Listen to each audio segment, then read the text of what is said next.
मोक्षमार्गस्य नेतारं नेतारं कर्म भोक्ताम् ज्ञातारं विश्वतत्त्वानां वन्दे तद्गुणः। तत्वार सूत्र 9वें अध्याय पर हम विचार कर रहे हैं और विचार करते करते हम लोग आर्त ध्यान आदि के भेदों पर है। और आर्त ध्यान के भेदों में दो बातें कॉमन पकड़ी। एक तो ये कि ऐसा हो जाए, ऐसा लगातार चिंतन करना, और ऐसा ना हो, ऐसा चिंतन करना। बराबर। ऐसा हो जाए, ऐसा लगातार चिंतन करना, और ऐसा ना हो, ऐसा लगातार चिंतन करना, दोनों ही क्या है? आर्त ध्यान है। और उसके अगेंस्ट हमने समझा था कि जैन धर्म ना तो नेगेटिव वाला है और ना पॉजिटिव वाला है, क्योंकि नेगेटिव और पॉजिटिव दोनों अप्रोच में किसी प्रकार की इच्छा या आकांक्षा या वासना मिली। जबकि जैन धर्म कैसा है? सोचने का काम ही नहीं करो, सोचो तो आत्मा का विचार करो, और बाकी संयोग तो आ रहे जा रहे आ रहे जा रहे जा रहे। बराबर ख्याल में है? तो ये जो जैन धर्म की खूबी है, वो यहाँ पे समझे कि भाई ना तो नेगेटिव विचार और ना पॉजिटिव विचार, बाहर का कोई विचार ही नहीं होना चाहिए। संयोग कैसे हो, अगर रूखा सा जवाब देना हो, इट्स नॉट माई बिजनेस। अपन अंग्रेजी में बहुत कहते हैं ना, it is not my business, your business your business, it is not my business, ये मेरा काम नहीं। बराबर। मेरा काम बड़ा सरल सा है, सीधा सा है। जो संयोग हो रहा है उनसे भिन्नता करनी, इसके अलावा और मेरा कोई काम नहीं है। और यहीं पे क्यों? क्योंकि अगर आप संयोगों के विचार में लग जाओगे तो वहां अर्थ ध्यान होगा, और अर्थ ध्यान से कोई संयोग तो बदलेंगे नहीं। संयोग तो अपनी योग्यता से बदलते हैं। ये सिद्धि ही अद्भुत शांति को देने वाली।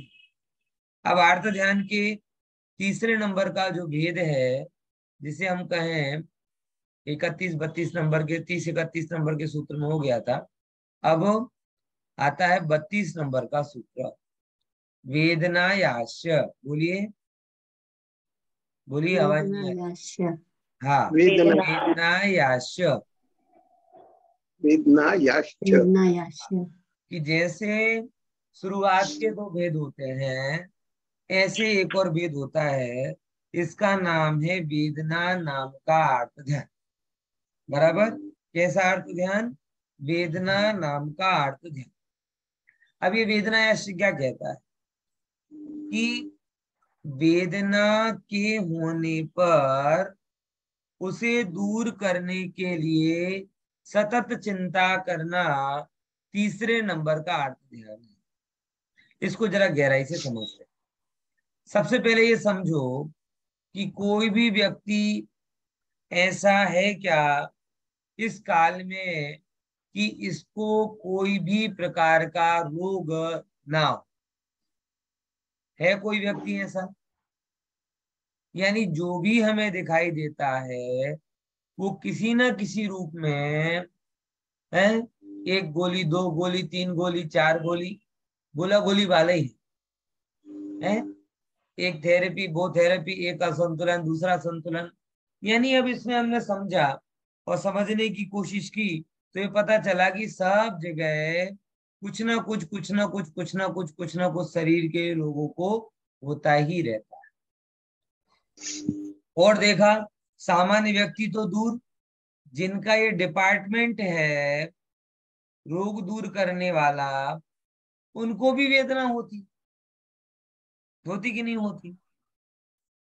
मुझे जब कोरोना हुआ था तो मैं मेरे दो डॉक्टर्स को जानता हूं जो मेरे कार्य काफी खास है, स्वाध्यायी भी है और रेगुलर मेरे पर। दोनों के दोनों डॉक्टर को कोरोना मेरे साथ। मैंने वाह वाह वाह, पेशेंट के साथ डॉक्टर भी कंपनी दे रहे। यानी जगत में जो वैद्य कहे जाते हैं उनको भी रोग हो रहा है, बराबर ना। और सब लोगों को रोग हो रहा। और गुरुदेव श्री तो फरमाते हैं कि रोम रोम में कितने रोग हैं, 96 96 रोग। अच्छा, सबको रोग हो रहा, शरीर रोग मूर्ति है, एक एक रोम में 96 96 है, तो आपने रोग को बुलाया था क्या? बोले रोग को बुलाया भी नहीं, यानी बुलाया भी नहीं, और तो भी हो रहा है। यानी आया अपनी योग्यता से है, तो जाएगा कैसे? अपनी उसकी योग्यता योग्यता, से कि हमारे विचारों से? उसकी अपनी योग्यता से योग्यता। जाएगा। ऐसा विचार करने वाला, मुझे रोग ना हो, मुझे रोग ना हो, मुझे रोग ना हो, इस प्रकार का आर्त ध्यान करेगा क्या? जबकि हमें भली भांति पता है, कैसी, कि जो रोग है वो अपनी लायकात से होता है और टिकता भी अपनी लायकात के हिसाब से। तो जब हमें पता है, तो फिर हम उसके बारे में क्यों विचार करें? ये लगभग लगभग रोग के जाने का विचार करना, ये वैसा ही है जैसा सुबह का खाना खाया और नींद आ रही। अब नींद आ रही हो, तो आपने विचार करना चालू किया, जल्दी सूर्यास्त हो जाए, दिन में नींद नहीं आती। जल्दी सूर्यास्त हो जाए, दिन में नींद नहीं आती। सूर्यास्त हो जाएगा तो सो जाएंगे, सूर्यास्त हो जाएगा तो सो जाएंगे। ऐसे दिन में 12 बजे से लेकर 6:30 बजे तक लगातार माला फेरी, और ये बोला सूर्यास्त हो जाए, सूर्यास्त हो जाए, सूर्यास्त हो जाए। लेकिन और 6:30 घंटे बाद हो भी गया। अब 6:30 घंटे बाद हो गया, तो क्या देखो, मेहनत सफल हुई ना? भले ही 6:30 घंटे बाद सफल हुई, लेकिन हुई ना? बोलो। तो कोई समझदार व्यक्ति क्या समझाएगा उसे, कि भाई अगर तुम ऐसा विचार नहीं भी करते, तो भी इतनी ही बजे सूर्यास्त होता, और तुमने इतना विचार किया, तो 1 मिनट भी कम नहीं हुआ। क्यों? क्योंकि जो उदय अपने हिसाब से होता है, वो अस्त भी अपने हिसाब से होता है। अब फिर आपका विचार उसमें क्या करता है? कुछ नहीं। बस यही वेदना का नियम, कि जब वेदना को आपने बुलाया नहीं, तो भी वो आई। आपने बढ़ाया नहीं, तो भी वो बढ़ी। तो आप उसे भगा भी नहीं सकते। उसके भी दूर जाने का जब समय आएगा, तभी वो जाएगी। समय के पहले तो वो जा ही नहीं सकती। बराबर ख्याल में आया कि नहीं आया? है? हाँ, ये चीज को थोड़ा विचारना।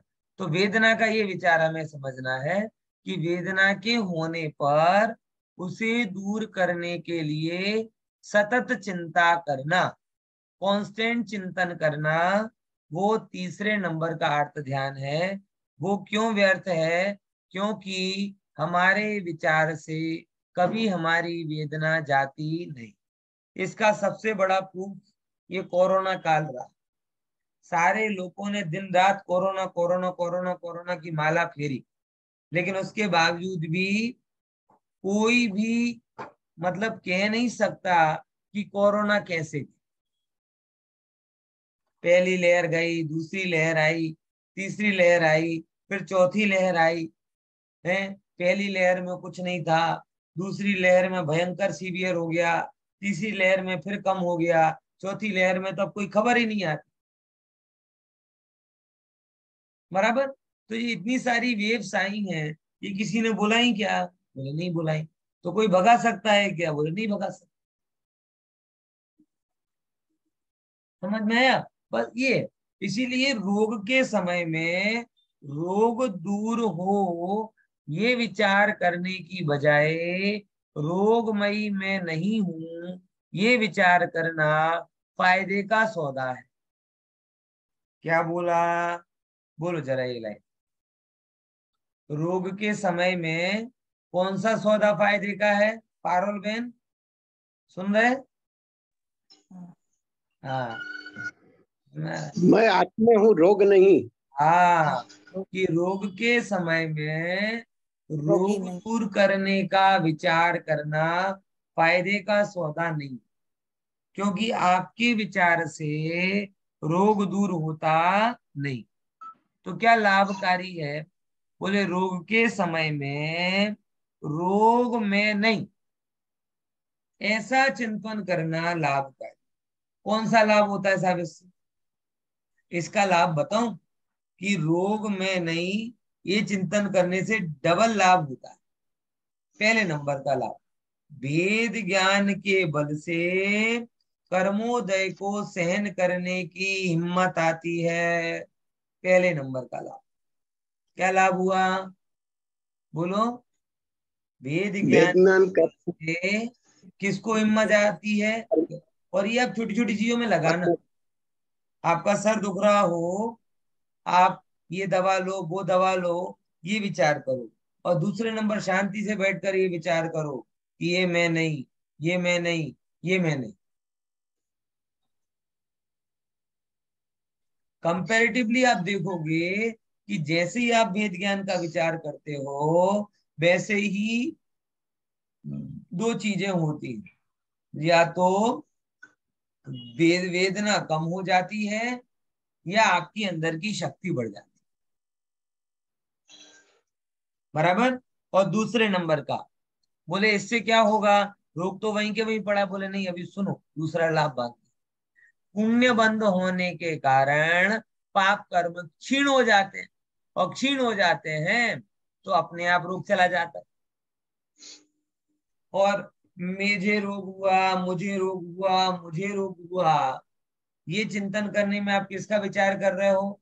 शरीर का। बराबर आ रहा है दिनेश में? आप किसका विचार कर रहे हो? शरीर का। और वेदना है, यानी शरीर के मेरे होने के कारण मोह परिणाम हुआ, वेदनामयी शोक परिणाम होने के कारण राग परिणाम हुआ, द्वेष परिणाम हुआ। तो राग द्वेष मोह के कारण नए कर्म बनते। और शरीर मेरा नहीं है, इससे मोह का अभाव हुआ। और वेद ज्ञान परक चिंतन किया तो राग का अभाव हुआ। तो मोह राग देश की कमी से पुण्य कर्म बनता है, और पुण्य कर्म की वजह से अपने आप रोग दूर हो जाता है। तो डबल हुआ ना। पहले नंबर का क्या लाभ? दुख सहन करने की शक्ति है जाती। और दूसरे नंबर का क्या लाभ? दुख को दूर करने का ओरिजिनल कारण मिल गया। और जब हम शरीर में रोग व्याधि आदि के निवारण के उपाय करते हैं, तब हमारे अंदर में शक्ति भी नहीं होती, और उसे दूर करने का कारण भी मिलता नहीं, और पाप का उदय होता है तो रोग पड़ता है। हाँ बोलिए दिनेश भाई। तो ये टाइम ये वेदना तो करते हैं एक साइड, लेकिन दूसरी साइड दवा लेने का प्रयत्न करना कि नहीं करना? देखो, उसकी सिंपल वस्तु को, बहुत अच्छा प्रश्न है, और बहुत लोगों को ये प्रश्न होता है। थोड़े दिन पहले स्वाध्याय में तो इसकी काफी चर्चा हुई थी। आधे घंटे तक करीबन चर्चा हुई थी स्वाध्याय में इसी विषय की। दवाई लेना कि नहीं लेना दवा। पहले नंबर, आपको चिंतन अपनी तरफ से करना है। आपको कारण अपने में खोजना। आपको ये नक्की करना है कि रोग के कारण मैं दुखी नहीं, राग के कारण मैं दुखी हूं। बराबर। बराबर। और दवाई के कारण मैं सुखी नहीं होऊंगा। जब तक राग दूर नहीं होगा तब तक मैं सुखी नहीं होऊंगा। पहले ये निर्णय करो। ये चिंतन करने से क्या होगा? विजन क्लियर होगा। अभी जब आप ऐसा मानते हो कि रोग के कारण मैं दुखी हूं, तो आपकी दृष्टि रोग में जा रही है, आत्मा में जा ही नहीं। और जब आप नहीं ऐसा जा। मानते हो कि दवा लेने के कारण मैं ठीक हो जाऊंगा, तब भी आपकी दृष्टि उपाय के रूप में पर को जान रही है, तब भी आप आत्मा को नहीं जान रहे, तो आप बाहर ही खड़े हो। अब अंदर कितने ही बढ़िया से बढ़िया एसी चल रहा हो, लेकिन आप हॉल में खड़े हो तो ठंडक कहाँ से मिलेगी? तो पहले नंबर क्या उपाय किया जाएगा कि आप घर में आओ। क्या करो आप घर में आओ। घर में आओगे ही नहीं तो लाभ होगा नहीं।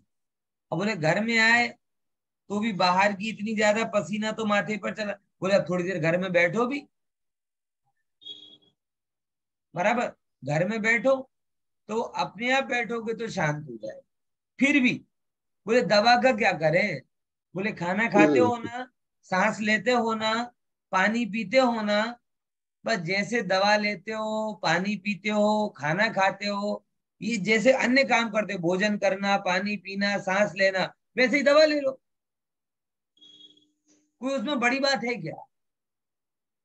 भोजन भी कारण है, सांस भी कारण है, पानी भी कारण है, लेकिन उसमें कभी आप ऐसे कर्तृत्व के रूप में चिपकते हो क्या? सहजता के साथ वो काम चल रहा है। सांस लेते टाइम सांस का कभी विचार करते हो क्या? अरे 24 घंटे सांस लेते हो, एक बार भी सांस को नहीं सोचते कि जब मैं सांस लेने से जीता नहीं हूं तो सांस क्यों ले रहा? जितना सत्य ये है कि दवा लेने से रोग ठीक नहीं होता, उतना सत्य ये भी है कि श्वास लेने से आत्मा जिंदा नहीं रहती। दोनों सत्य हैं। तो एक सत्य में आपको किसी भी प्रकार की गलत फहमी नहीं होती, तो दूसरे में क्यों हो जाए? पॉइंट समझ में आया? जैसे श्वास, भोजन, पानी, इनका चिंतन किए बिना भी, इनको जीवन से जोड़े बिना भी समय समय पर वो आप ले लेते हो, जरूरत पड़ती है तब, या अनजाने में अनकॉन्शियसली भी तब। ऐसे ही समय हो तब दवा ले लो और फिर लेकर भूल जाओ, और ये विचार करना कि पुण्य का उदय होगा तो दवा काम करेगी, नहीं होगा तो नहीं करेगी। इसमें दवा के प्रति आपका कर्तृत्व तो निकल जाएगा, और दवा उतनी ही सहज हो जाएगी जितना पानी पीना, खाना खाना और सांस लेना। बराबर? अब ये लॉजिक तो नहीं हो सकता ना कि खाना, पानी और क्या कहते हैं, श्वास, ये तो मफत में मिलती है और दवा तो बड़ी कीमती होती है, तो मफत में मिलने वाली चीजें शायद काम की नहीं हो, लेकिन कीमती वाले में तो कुछ काम होगा ना। है? तो मैं आपको क्लियर कर दूं कि भले ही ये मफत में मिलती हो, लेकिन इनकी महत्ता कम नहीं। एक बार दवा बिना आपका शरीर चल जाएगा, लेकिन श्वास, आहार, पानी के बिना नहीं चल पाएगा। समझ में आया कि नहीं? इसीलिए करते तो उसमें जो अपनी ग्रंथि है ना, अंदर में कर्ता परख की गई। मुद्दा समझ में आया? भोजन और पानी और श्वास में कर्ता परख नहीं, लेकिन दवा के नाम पर ही हम ढीले पड़ जाते। दवा के नाम पर ही हमें लगता है कि अब दवा मिल गई, अब कुछ ना कुछ होगा, और दवा नहीं मिल रही मतलब कुछ नहीं हुआ। कोरोना के टाइम में भी यही हुआ। लोग, बहुत सारी दवाएं थी, रेमडेसिवियर और जो जो है, उन्होंने कुछ नहीं किया, लेकिन लोग क्या किए, मरे जा रहे। वो 5-5 हजार का इंजेक्शन, जबकि अभी तक डॉक्टर नक्की नहीं कर पा रहे थे कि ये काम करेगी कि नहीं करेगी, काम करेगी कि नहीं करेगी। लेकिन लोगों को ये लग रहा था कि कुछ दवा नहीं ली तो मर जाएंगे। દવા લે તો એક્સપેક્ટેશન વધી જાય ને કે हाँ, સારું થઈ જશે. हाँ, ये मानसिक, ये लगभग, जेम के लोग को पहले अंधविश्वास में नहीं कर देते थे, ताबीज बांध दिया अब मुझे कुछ नहीं होगा, बिल्ला नंबर 786, पीर बाबा का ताबीज, सेवन वैसे एट मन में सिक्स अंदर में एक कॉन्फिडेंस बन जाता है। दवा ली, कॉन्फिडेंस, अब कुछ नहीं होगा, अब कुछ नहीं होगा। दवा नहीं ली, अब वो डर के मारे ही मारा जाता। कोरोना में भी यही हुआ इंडिया में, सेकेंड वेव के टाइम पे सिस्टम कोलैप्स हो गया। जो लोग जी सकते थे वो लोग भी इस भय में मर गए कि अरे मुझे दवा नहीं मिली, अब मैं बच नहीं पाऊंगा। मतलब समझ में आए क्या कहना चाह रहा हूं? कि दवा के नाम पर व्यक्ति ओवर कॉन्सियसनेस हो जाता है, वो योग्यता को भूल जाता है, वो दवा के कारण अपने आप को भला और उसकी कमी में अपने आप को एकदम दीनहीन मानने लगता है, और ऐसे करने में आत्मबल कमजोर। आज भी मैं ऐसे अनेकों साधुओं को जानता हूं जिनको रोग हुआ, दवा नहीं ली, उदय को उदय जान, उनका रोग बढ़ा भी नहीं और खत्म भी हो गया। और हमने पहले बहुत दवा ली तो भी वो रोग, क्या कहते हैं, घटा भी नहीं और खत्म भी नहीं हुआ। मतलब ये चीज समझना है, हमें जैन धर्म की केवल बातें नहीं करनी। जैन, मैं अभी इस भूमिका में नहीं कह रहा कि आप दवा मत लो, लेकिन मैं केवल, क्योंकि वो तो छठी गुणस्थान तक होता है दवा लेने का भाव, बराबर। लेकिन जो दवा के प्रति सहजता होती है कि ठीक है ले रहा हूं, लेकिन जीवन और मरण ये दवा देने वाली नहीं। बराबर, जीवन और मरण ये दवा देने वाली नहीं है। वो जीवन मरण अपने आप होता, चलना होगा तो दवा लग जाएगी, और नहीं चलना होगा तो चले जाएगी, और चले जाएंगे तो भी क्या होने वाला है। बराबर। अभी हाँ? 2 बार 5-5 मिनट के लिए कंटिन्यूअस इंटेंसिव दर्द हुआ मुझे। हाँ मैं एक साइड पे ये चिंतन कर रहा हूँ, लेकिन इतना दर्द है कि मैं सहन नहीं कर सकता हूँ। वो चिंतन बाजू पे रहता है, वापिस दर्द खींचता है, कुछ भी हाँ कर नहीं सकता हूँ। वो टाइम ऐसा 2 बार हुआ, हाँ, कुछ भी नहीं। वो टाइम सोचना बहुत मुश्किल हो जाता है कि नहीं मैं और सही आत्मा बात है आपकी, गलत नहीं है। तो मैं क्या कह रहा हूँ कि मत लो, ले लो। अगर आपकी स्थिरता लेने से हो रही है तो ले लो। ये क्या है, अनादि का प्रोग्राम बन गया है। जैसे भोजन खाए बिना भी, करे बिना भी भूख मिट सकती है, लेकिन हम कितनी बार एक्सपेरिमेंट करते हैं, क्योंकि एक्चुअल में भूख एक प्रोग्रामिंग हो गई है। जरूरत नहीं है हम्म, हमारी भूख। अगर जरूरत होती तो हर समय के बाद और लगती। हम्म, जो लोग उपवास करते हैं 8-8 10-10 दिन के, उनसे मैंने बैठ के चर्चा की कि कैसा होता है। बोले 2 दिन तक तो तकलीफ होती है, उसके बाद फिर नॉर्मल हो जाता है।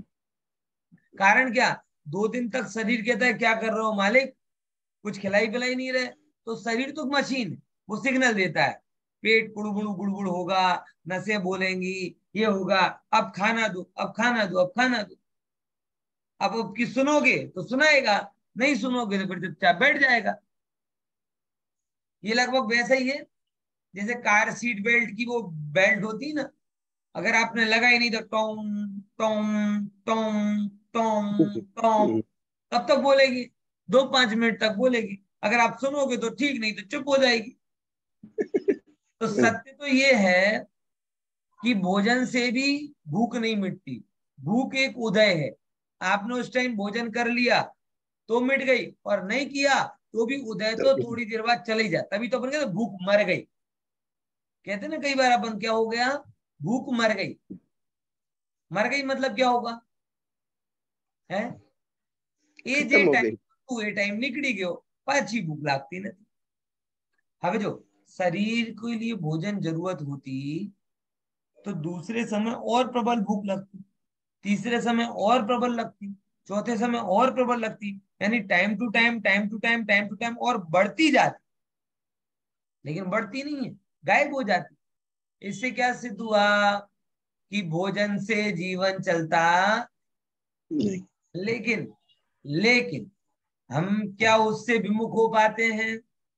बस सेम बात दवाओं में, सेम बात कहां पर आ रही है, दवाओं में आ रही है। ख्याल में है दिनेश भाई? तो जैसे भोजन कर लिया वैसी दवा खा लो, लेकिन निर्णय कौन होना चाहिए कि भोजन से भी जीवन नहीं चलता, पानी से भी जीवन नहीं चलता, और तो और दवा से भी जीवन नहीं नहीं, चलता। बराबर। बराबर ना। तो भेद ज्ञान करो। अपन कम पुरुषार्थी, हीन पुरुषार्थी। इसलिए ऐसा नहीं है कि दवा नहीं लेने का भाव अनिवार्य रूप से आ ही जाए, नहीं ही लेना। आने का भाव आ भी सकता, आ भी जाए तो जिद नहीं कर। धर्म सहजता का नाम है, जिद करने का नाम नहीं है। आज ही पंडित जी ने सुनाया है, अब तो चाहे कुछ भी हो जाए दवा, ऐसा नहीं करना। मन में स्थिरता नहीं हो रही है, दवा ले लो। लेकिन ये क्षणिक मानो नहीं। सिद्धांत अपनी जगह है। ये जैसे अपने को घर में बैठे बैठे कई बार बहुत ज्यादा वो लगता है, कंटाला आने लगता है, बराबर। तो क्या कहते, चलो थोड़ी देर बाहर आटा मार के आते हैं। तो बाहर आटा मारने में घर सुखदायक है, घर शांतिदायक है, घर अच्छा है, घर होना चाहिए, ये विचार, ये श्रद्धांत चला नहीं जाता। आई कि नहीं बात समझ? वो पड़ा हुआ है। लेकिन एक क्षण ऐसा आ जाता है कि जब इतनी स्थिरता नहीं होती, तो हम कुछ नहीं, चलो ऐसे ही आटा मार के जाते, और आटा मार के थोड़ी देर बाद फिर अपने में जाते। ऐसे ही यहाँ पे आपको दवा का आटा मारना है तो मार लो, लेकिन उससे श्रद्धा नहीं बदल जाता कि शरीर रोग से भरा हुआ है और रोग अपने आप होता है, मिटता अपने आप है, वगैरह वगैरह वगैरह। पॉइंट समझ में आया कि नहीं है? ठीक है ना? हाँ। तो पहले नंबर का उपाय भेद ज्ञान करना चाहिए, बराबर। दूसरे नंबर का उपाय फिर आप दवा लेकर भेद ज्ञान करो। और तीसरे नंबर का उपाय, दवा लो और भेद ज्ञान नहीं कर पा रहे हो तो आर्त रौद्र ध्यान मत करो। क्या बोला? ये तीन उपाय समझ लो। First class, second class, third class. First class उपाय क्या? दवा लिए बिना भेद ज्ञान करो। मुनिराज करते, ये सब मुनिराज जैसी दशा है। पीछे चित्र में देखो, रोग तो उनको भी होता होगा, लेकिन आपको तो उनकी चर्या पता ही है ना, कि दिन में एक ही बार भोजन लेना। तो रोग तो उनको भी होता, तब वो क्या करते हैं? क्या करते हैं? भोजन के टाइम पे अगर किसी ने औषध दे दी श्रावक ने, समझ कर, कहेंगे नहीं, कहेंगे नहीं कि मुझे बुखार आ रहा है तो बुखार की, श्रावक समझ जाए, मुनियाज के पास जाए, ओहो मुनियाज का शरीर तो तप रहा है, आज आहार में इसके साथ में औषधि दे दी। मुनियाज नहीं मांगेंगे औषधि, श्रावक को रोग पकड़ के औषधि देनी। और अगर नहीं मिलेगा तो क्या करेंगे मुनियाज? वेद ज्ञान। तो ऐसा प्रबल पुरुषार्थ राजमार्ग है। ऐसा नहीं हो तो मन में बार बार विकल्प आ जाए तो दवा ले ली होती तो अच्छा रहता, दवा ले लेंगे तो अच्छा हो जाएगा, अनादि का प्रोग्राम। तो ले लो दवा, कोई बात नहीं। दवा दवा की जगह, उपचार उपचार अपनी जगह, वेद ज्ञान समय पे करते हैं। तो दवा के साथ वेद ज्ञान करो। बोले ठीक, ये भी नहीं हो पा रहा साहब, तो दवा ले लो, लेकिन ये रोग कब मिटेगा, कब मिटेगा, कब मिटेगा, ऐसा आर्त रहो तो ध्यान मत करो। प्रसन्न रहो, दवा लेनी थी ना, ले ली, बात खत्म। अब कुछ पढ़ना हो तो पढ़ो, सुनना हो तो सुनो, प्रसन्न रहना हो तो प्रसन्न रहो, किसी से बात करना है तो बात करो। कुल मिला के रोग का चिंतन मत। आगे तीनों स्टेज ख्याल में बोलो नीना बहन, बराबर। बोलो। ત્રણ લેવલ પહેલા આપણે, તો ભેદ જ્ઞાન કરો દવા લીધા વગર, અને હા એ જ સાચો પ્રબળ પુરુષાર્થ કરીને રાજમાર્ગ છે. બીજું દવા લઈને ભેદ જ્ઞાન કરો, અને ત્રીજું દવા લઈને ભેદ જ્ઞાન ન થાય પણ આર્ત ધ્યાન ન કરો, કે ક્યારે રોગ મળશે ક્યારે રોગ મળશે એવી. એવી અને બને તો સ્વાધ્યાય કરો, ભક્તિ કરો. એવું પણ ના બને તો પ્રસન્ન રહો, કઈ જે કામમાં તમને આનંદિત થાય એ કામ કરો, જે જેની સાથે વાત કરવું ગમતું હોય, માઇન્ડ થોડો ડાયવર્ટ થાય એવું કરો, સહેજ રહો. कुल मिला के चिंतन में रोग दुख बीमारी, रोग दुख बीमारी कब जाएगी कब जाएगी कब जाएगी, ये नहीं होना चाहिए। ये समझ लेना कि पर्याय भी प्रभु है, वो आई अपनी योग्यता से है तो जाएगी भी अपनी योग्यता से ही जाएगी, अन्य और किसी रूप में जाएगी नहीं। ठीक है, बराबर। चलिए आगे की स्लाइड देखते, पढ़ो जरा दिनेश भाई, आप ही पढ़ो।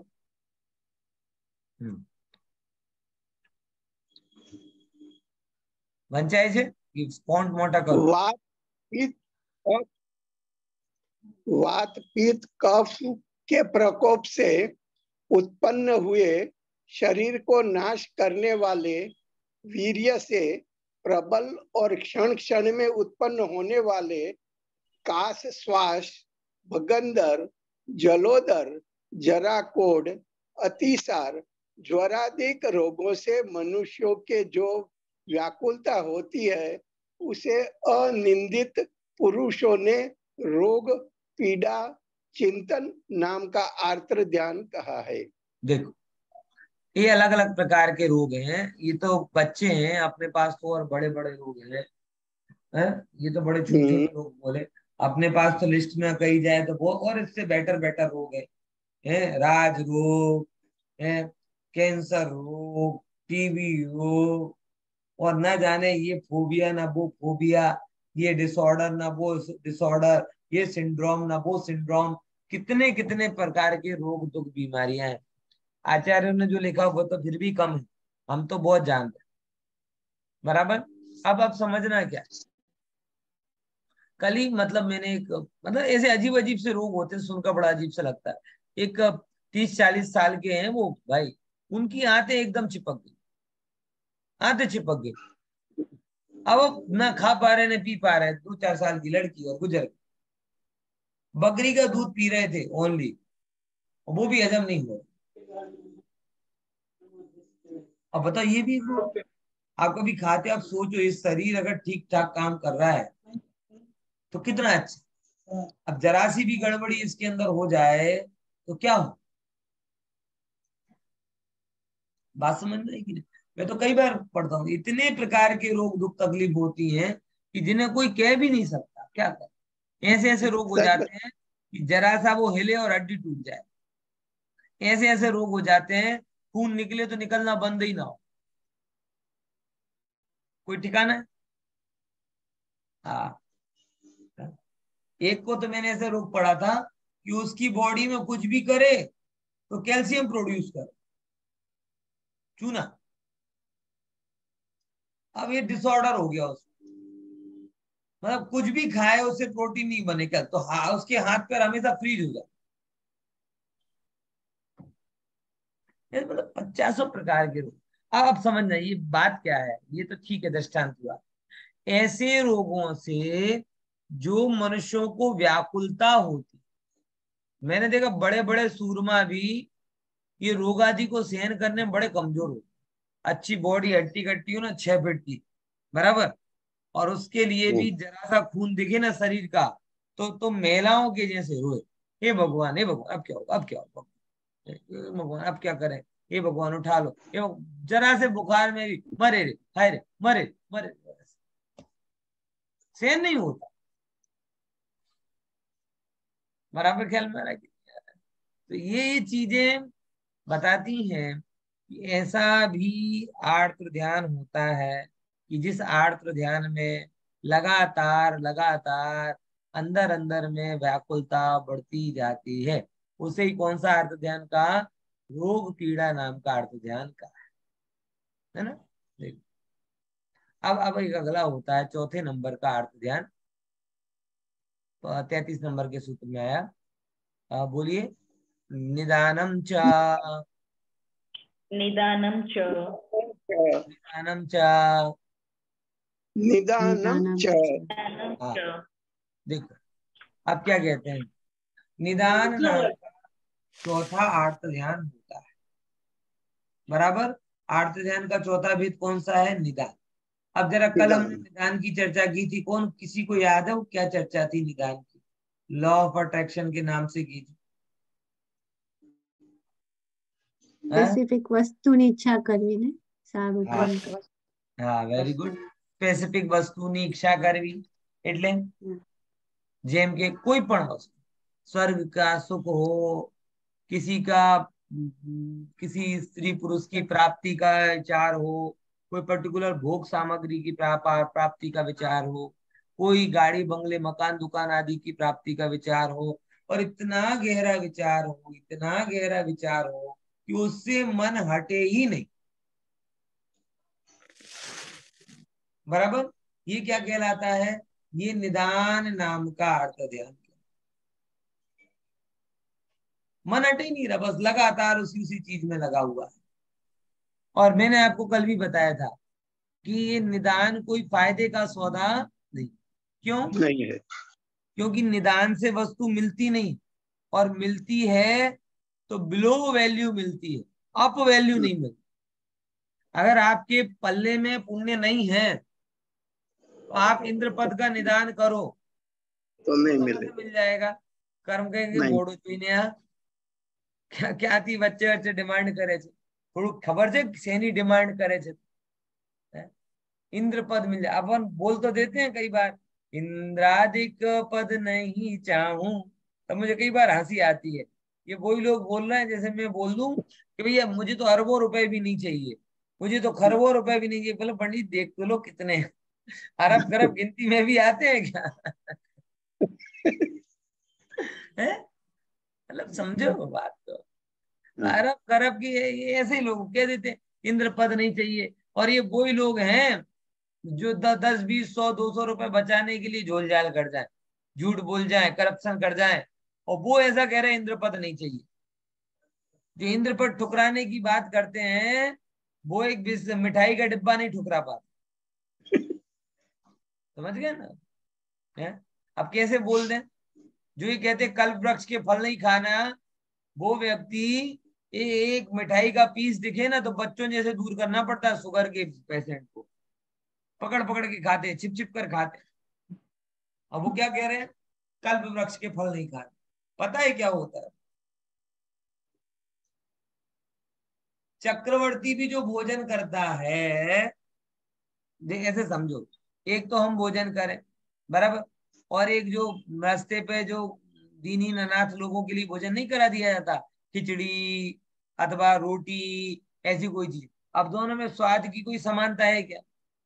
तो चक्रवर्ती का भोजन जो 365 दिन की तैयारी के साथ बनता है, वो भोजन भी इंद्रादि के भोजन के आगे तुच्छ है। आप विचार करके देखो कि भगवान का क्या कहते हैं समोसरण हो, तो भरत चक्रवर्ती भी हो और सौधर्मेंद्र भी हो, दोनों साधर्मी अपनी अपनी जगह बंटवा ले।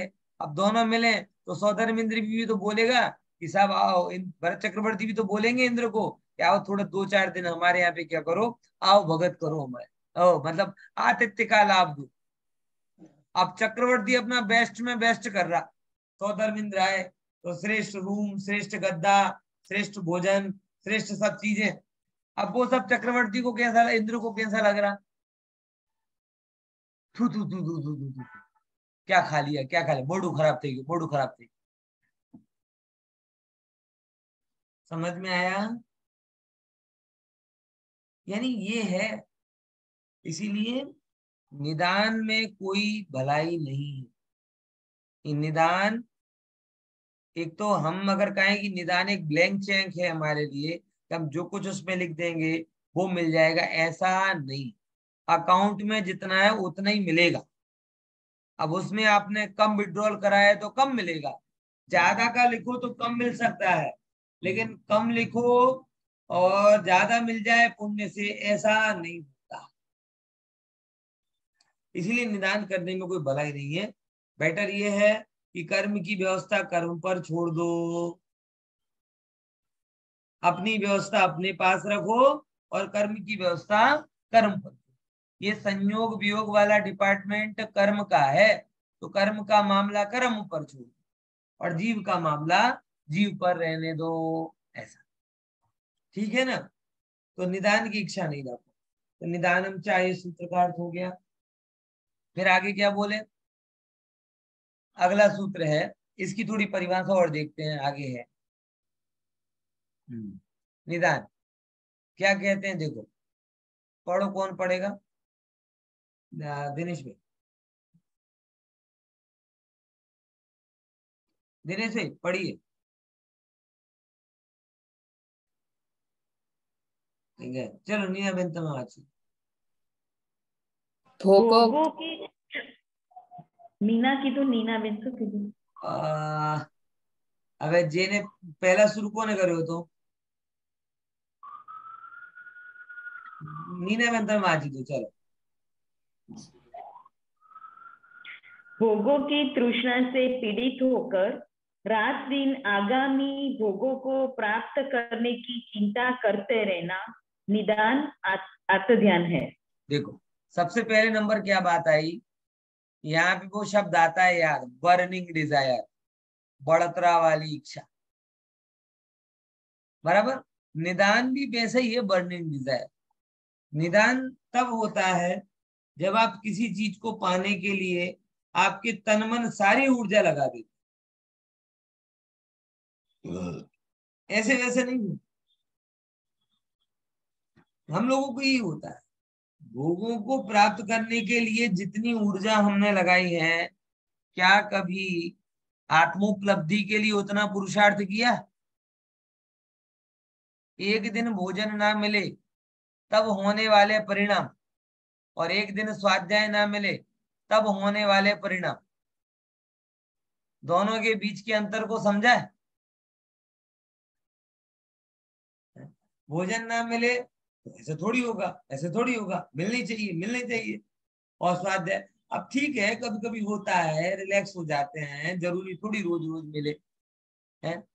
अभी कल का भी तो पचा रहे हैं, कोई ऐसा थोड़ी है, इतना सारा पुराना है वगैरह वगैरह। तो ये हमारे साथ में हो रहा है कि भोगों की इच्छाओं में तो हम पड़े हुए रहते हैं, लेकिन धर्म से उतना जुड़ नहीं पाते। तो उसे यहाँ निदान के नाम पर बोला कैसा कि पीड़ित तो होकर, यानी ये शब्द मार्मिक है। इच्छा पूर्ति के लिए आप आनंदित नहीं होते, बल्कि संसार के सुख की सबसे बड़ी खामी ही ये है कि जब तक उसमें दुख ना हो तब तक हमें सुख का मजा ही नहीं है। फैक्ट है कि नहीं? कल ही में एक वैदेही को अकबर बीरबल वो तेनाली रामा की कहानी पढ़ाकर सुना रहा था। कौन सी कहानी थी कि वो तेनाली रामा की, सर्दी का मौसम आया और ये सब कृष्णदेव राय वगैरह सब जमे और जमकर बोले कि भाई सबसे अच्छी मिठाई कौन सी होती है सर्दियों की? सियाड़ा पाक। तो गुजराती नो बसाणो, सियाड़ा नो बसाणो, गुजराती में कहते ना, क्या कहते हैं? वसाण। अब बात कर रहे हैं कि कौन सी चीज बढ़िया, तो दो तीन लोग और बैठे थे। अब एक बोले कि महाराज શિયાળા में तो અડદિયા પાક નો મજા જ જુદો છે। બીજો કહે કે અડદિયા પાક થી કઈ હોતો નથી, સાલમ પાક ટેસ્ટી હોય। ત્રીજું કહે કે પેદ ખાવાનું, ચોથું કહે કે આમ કરવાનું, પાંચમું કહે કે જુદો કરવાનું। બરાબર ને? તેનાલીરામ થી પૂછે ભાઈ તમે જણાવો સૌથી બેસ્ટ કઈ મિઠાઈ છે શિયાળાની? બોલે મહારાજ નામ હું નહીં કહીશ, તમને સીધું ચખવાડીશ। બોલે અને અને એ ચાખવા માટે તમને શું કરવું પડે? થોડુંક ભૂખ્યા રહેવું પડે ને। भूख्या रहो तो પછી એને મજા આવે, ખાવામાં મજા આવે। तो सब बहुत प्रसिद्ध वानगी, इससे भी टेस्टी वानगी, ये सोचकर दो चार लोग चले। अब तेनालीराम भी लेके गया उन्हें 2 किलोमीटर, 4 किलोमीटर, 10 किलोमीटर। एक तो शाम का भोजन नहीं किया और 10-12 किलोमीटर पैदल चला के ले गया आम नागरिक के भेष में। अब फिर पहुंच गए महाराज, बस आया, वो दूर एक खेत पर लेकर गया, बराबर। और खेत पर बोला, एक वो किसान था ना, उसको कुछ कुछ बोला और बोला बस महाराज इस जगह पे आपको गरम मिठाई मिलेगी, बराबर। तो सब बैठ गए और बैठे तो खाटला पे बिठाया और वो मिठाई की सुगंध आ रही, गर्मा गर्म मिठाई की सुगंध आई और उन सबको लगाई और सबने खाई और सब उंगलियां चाटते हुए रह गए। बोले वाह, ऐसी मिठाई तो आज तक खाई नहीं, इस मिठाई का नाम तो बताओ। तब तेनाली रामा ने बोला कि इस मिठाई का कोई दूसरा नाम नहीं है, ये गुड़ है जो आप रोज खाते, लेकिन आज टेस्टी क्यों लगा? क्योंकि आज भूख की पीड़ा अधिक, और जब भूख की पीड़ा होती है तो रोज खाने वाला गुड़ भी कैसा लगता? महा आनंददायक लगता। पॉइंट समझ में? सब संसारी सुखों में सुख उठाने के पहले दुख उठाना अनिवार्य। सुख दुख उठाए बिना अगर सुख मिल जाएगा तो आपको सुख सुख जैसा लगेगा ही। एक्चुअल में हमारी सुखानुभूति दुख की अनुभूति पर डिपेंड करती है। ये कितनी बड़ी बेवकूफी। भोजन का मजा लेने के लिए भूख का दुख भोगो, पानी का मजा लेने के लिए प्यास का दुख भोगो, धन कमाने का मजा लेना हो तो पहले धन की कमी से होने वाले दुष्परिणामों के विचार कर करके निरंतर दुखी हो। विचार करके देखो, कोई भी चीज का मजा तब आता है जब उसके लिए आप दुखी हो। ये संसार के सुख का कटु सत्य है कि बिना दुखी हुए किसी को सुख मिलता। आई कि नहीं बात समझ में? है बिना दुखी, यानी जितना सुख उसके लिए आपको उतना दुख उठाना।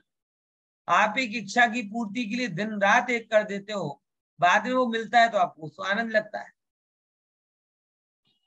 कितना आने लगता है? जितना श्रम किया। मतलब ये कैसी बात है?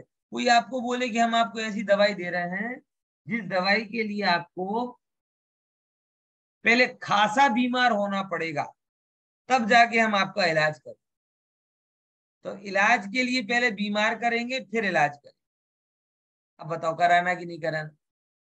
आप क्या बोलोगे? जहां है वहां से बेहतर करो, नीचे ले जाकर नहीं। ये इच्छा होती कि नहीं होती? जहां है वहां से बेहतर करो, नीचे ले जाने की जरूरत नहीं। लेकिन सांसारिक सुखों में ऐसा होता है क्या? जब तक नीचे नहीं जाओगे तब तक आनंद ही नहीं आएगा। इसीलिए सुखी होने के लिए दुखी होना जरूरी।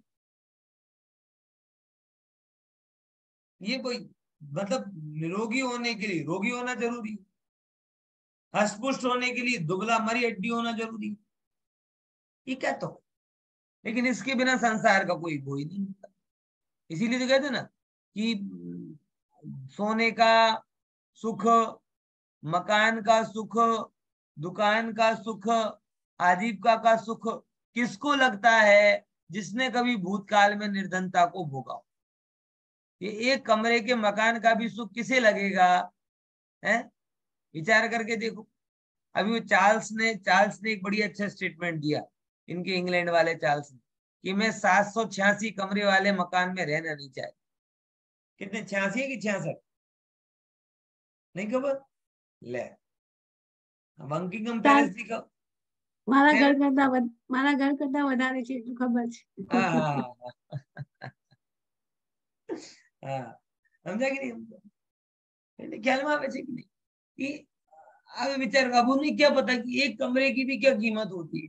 वो किसको बताएगी कि जो फुटपाथ पर सोया हो, एक कमरे के लिए भी तरसा हो, उसे एक कमरे की भी कीमत आती है। एक निवाले के लिए तरसा हो, उसे दाने की कीमत आती है। यानी जिसने दुख उठाया उसे सुख लगता है, जिसने दुखी ना उठाया हो तो उसे सुख कहां से? पॉइंट समझ में आया कि नहीं? ये निदान के लिए पीड़ित होना जरूरी है, बराबर। और पीड़ित भी कैसा? खासा पीड़ित, रात दिन रात दिन एक ही एक चिंतन, ये मिले ये मिले ये मिले ये मिले ये मिले ये मिले ये मिले, बराबर। फिर उसकी इच्छा करना, दुखी होना, उसे निदान बंद कहा। ये समझो, ये मिलने की बात। जिसकी नौकरी छूट गई हो उसे लगातार क्या विचार आएगा कि नौकरी मिले नौकरी मिले। जो विवाह के लिए तरस रहा हो और एंगेजमेंट पूरी हो गई हो तो उसे लगातार क्या विवाह आएगा? अब विवाह हो, अब विवाह हो। जो भूख के लिए तरस, मतलब ऐसा सब जगह होता है, जो जिस चीज के लिए। हाँ बोलो। આમાં ટાઈમ લિમિટ જેવું નથી ને કે આમાં રાત દિન લખ્યું છે એટલે ઘણા બધા દિવસો સુધી. કહેવાનું મતલબ એવું કોઈ એક દિનની નથી ગણિત, એટલે કોઈ વસ્તુને પામવા માટેની ગહેન ઈચ્છા, કન્ટિન્યુઅસ ઈચ્છા, અવારનવાર ક્યારેક ક્યારે આમ સ્મશાનીય ઈચ્છા થાય એવી નહીં, મરણીય ઈચ્છા થાય कि मरीने डेस्परेट हो एकदम. हाँ एकदम डेस्परेट. हाँ, इंग्लिश में डेस्परेट बेस्ट है, डेस्परेट मंडी ज पड़े एना, बराबर ने एम। हाँ, પછી એ નિદાનાર્થ છે। પછી આગળ શું કહે છે? જો भोगों की तृष्णा से पीड़ित होकर रात दिन, ये तो हो गया, डबल डबल क्यों आ रहा है? अब एक प्रश्न आ रहा है, बड़ा अच्छा है। निदान शल्य और निदान आर्तध्यान, इनमें भी बड़ा अंतर। निदान शल्य, अभी एक अच्छा प्रश्न आया, अगर आपको 7वां अध्याय पता हो तो ये प्रश्न ज्यादा अच्छे से ख्याल में आएगा। 7वें अध्याय में माया मिथ्या निदान नाम की 3 शल्य बता, बराबर। और शल्य को कैसे समझना? जो सालती, जैसे आपके हाथ में फांस लग जाए ना कोई, और फिर वो क्या करती है? रेगुलर सालती है। आप होता है कि नहीं होता? वो अंदर में क्या होता है? वो पूछती है बात। तो निदान शल्य भी क्या होती है? विषयों की इच्छा के रूप में होता है। वो अंदर में बार बार वही पैसा पैसा पैसा। मेरा एक मित्र है, रोज ऑफिस में आके कैलकुलेटर खोज करता है, आज कितने कमाए, आज कितने कमाए, कब मिलेगा कब। मैंने कि मिलेगा तो एक ही दिन, लेकिन 30 के 30 दिन लगातार क्या करेगा कि आज इतनी पगार मिलेगी, अब इतना होगा, अब इतना होगा, अब इतना होगा। है समझ में आया? तो जो लगातार हो वो कहलाती निदान शल्य, और जो लगातार तो नहीं होती लेकिन कभी कभार हो वो निदान नाम का अर्थ ध्यान। देखो ऐसे इच्छा, निदान नाम की इच्छा, फिर निदान का अर्थ ध्यान और निदान शल्य। एक तो ये हुआ कि भाई ये चीज मुझे मिल जाए, मिले तो बढ़िया, ये नॉर्मल इच्छा हो। फिर कभी कभी हो और लेकिन बड़ी प्रबलता के साथ में हो, ध्यान के रूप में, वो कहलाया निदान नाम का अर्थ ध्यान। और तीसरे नंबर की और सबसे बड़ी खतरनाक होती है वो निदान नाम की क्या, शल्य, कि आपके अंदर को छिन्न भिन्न कर। जैसे आपको जब कोई बीमारी होती है तो आप चैन से बैठ नहीं पाते, कंटिन्यूअस आप उठते बैठते रहते हो। पर निदान शल्य वाला जीव भी ऐसे ही उठता बैठता रहता है, एक सेकंड की शांति उसे नहीं मिलती। तो ज्यादा खतरनाक, उससे कम खतरनाक निदान नाम का अर्थ ध्यान, और उससे कम खतरनाक है निदान की इच्छा। कोई चीज मिल जाए, हो जाए, कई बार अपने को भाव हो जाता है, ऐसा हो जाए तो बढ़िया, ऐसा हो जाए तो बढ़िया। अब कोई चॉइस पूछेगा तो कोई ना कोई चॉइस तो बता देगा, अब वो किस लेवल की है वो अपने आप को विचार कर। देखो अब आगे क्या कहते हैं, तो निरंतर सताती है, कभी कभी होती। निदान शल्य में कषाय की बहुत तीव्रता होती, कंपैरेटिवली निदान नाम के अर्थ ध्यान में निदान शल्य से कम तीव्रता हो। तीव्रता तो होती है क्योंकि ध्यान का नाम है, लेकिन किससे कम होती है, निदान शल्य से कम होती।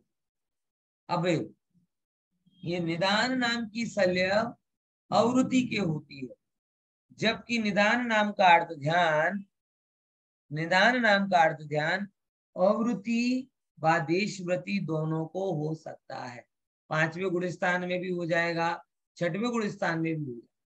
महावीर के जीव ने भी निदान नाम का अर्थ ध्यान करके नारायण पद पाया था। आपको नहीं पता? नहीं पता। विशाख दत्त जो त्रिप्रश्न नारायण हुए ना, तब एक कहानी आती है, आप शास्त्रों में पढ़ना, विशाख भूति और विशाख दत्त नाम के राजा। ऐसा ज्यादा उनका बल था उस पर्याय में, दो भाई भाई थे बराबर, एक इतने इतने बलशाली थे कि बालों से ना, बाल से खंभ उखाड़ के फेंक देते। खंभ होता है ना, पिलर, थांबलो, बालों को बांधे और बालों से खंभ उखाड़ के फेंक देते, इतना बल था। और दूसरा भाई था वो थोड़ा व्यसनी था, सब प्रकार ताकतवर भी नहीं था। फिर इनने दीक्षा ले ली, महावीर भगवान के जीव ने, महावीर भगवान के जीव ने दीक्षा ली तो तप आदि किया, और तप आदि करने के बाद में क्या हो गया, शरीर एकदम सूख गया। अब जब शरीर सूख गया तो बल क्षीण हो गया। अब बल क्षीण हुआ तो एक दिन रास्ते में जा रहे थे और तभी कोई एक पागल गाय आई और उसने सींग मारा तो गिर गए। सम्यक दृष्टि थे, मुनिराज थे, भावलिंगी संत थे। क्या हुआ कि किसी गाय ने मारा तो गिर गए, और जैसे ही गिरे तो उनका जो गृहस्थ अवस्था का भाई था वो हंसने लगा और कहने लगा, अरे ऐसे हंसे, कहाँ गया तुम्हारा बल, कहाँ गया तुम्हारा बल, ऐसे करके थोड़ा उपवास किया भरे बाजार में।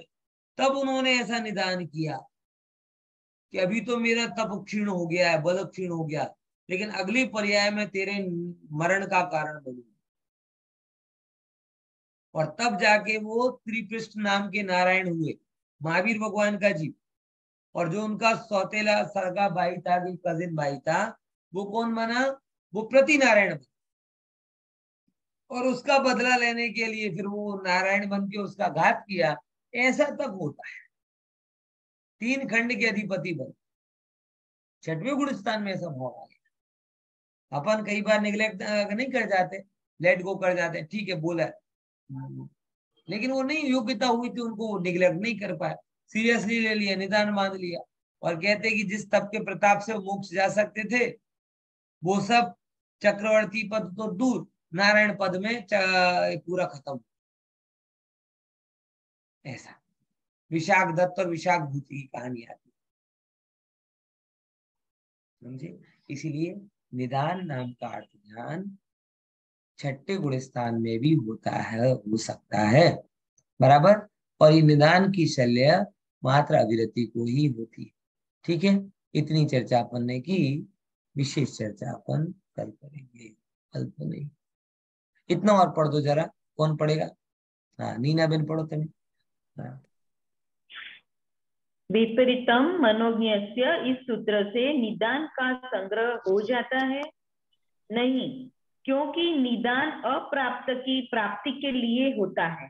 इसमें पारलौकिक विषय सुख की वृद्धि से अनागत अर्थ प्राप्ति के लिए सतत चिंता चलती रहती है। इष्ट वियोग में वर्तमान कालिक चिंता है, यह इन दोनों में विशेषताएं है। अब देखो, अब समझ में आया कि किसी ने प्रश्न किया कि शुरुआत के दो भेद थे, उनमें भी तो एक प्रकार की निदान की भावना थी ना, ये नहीं मिले और ये मिले, तो बोले नहीं नहीं ऐसा नहीं, इनमें प्राप्त के लिए विचार होता है और निदान में अप्राप्त के लिए विचार होता है,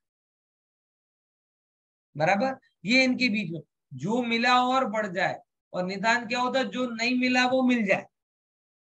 ये इन दोनों के बीच में एक मूलभूत अंतर है, वो त्रिकाल होता है। ये वर्तमान पारलौकिक सुख, ठीक अनागत अर्थ आने वाले काल में क्या मिले इत्यादि मुझे चिंतन जो होता है वो निदान नाम के अर्थ ध्यान में होता है। इसी पॉइंट ऑफ व्यू से ये अपने पहले दो अर्थ ध्यान से भिन्न सिद्ध होता है। ठीक है, विशेष चर्चा अपन बात।